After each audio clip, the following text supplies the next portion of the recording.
Goeiedag, ek groet jou in die kosbare naam van Jesus Christus.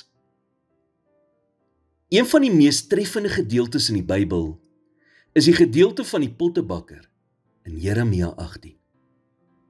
God het vir die profeet Jeremia gesê om af te gaan na die pottebakker se huis en te kyk hoe die pottebakker besig is om kleipotte te maak.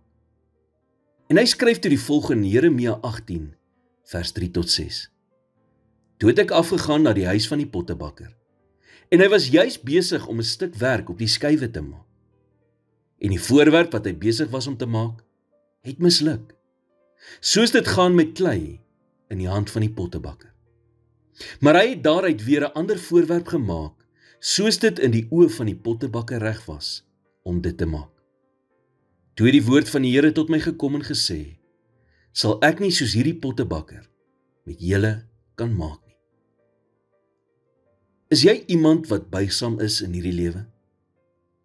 Dis belangrik dat jy sal wees.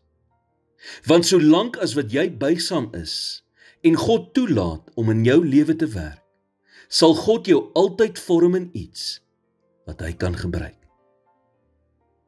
Jy sien, die wonderlike ding van die God wie ons dien, is dat hy gooi nie klei weg wat deur omstandighede gestamp en gemisvorm is nie.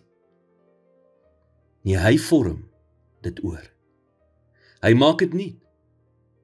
Die pottebakker druk ook nooit die klei af nie. Nee, terwyl hy besig is om die klei te vorm, lig hy die klei die heeltyd op en vorm dit dan soos wat dit op die wiel in die ronde draai. Net so ook in jou lewe. Wanneer die lewe jou afdruk, tel God jou voortdurend op. God se voet bly ook altyd op die wiel. As Satan kon, sou hy al lankal van die wiel afgegooi het. Maar hy kan nie, want God bly in beheer van jou lewe. So weet vandag, net soos die klei in die hand van die pottebakker, so is jy vandag in God se hand. Here, soms kan die druk van u hande wat besig is om my te vorm, vir my oorweldigend voel. Maar ek weet, dat u net die beste in my na vore wil bring. En daarom kom ek vandag, en gee ek myself opnuut oor aan u. Vorm my, maak my, vul my en gebruik my, soos wat u goed dink.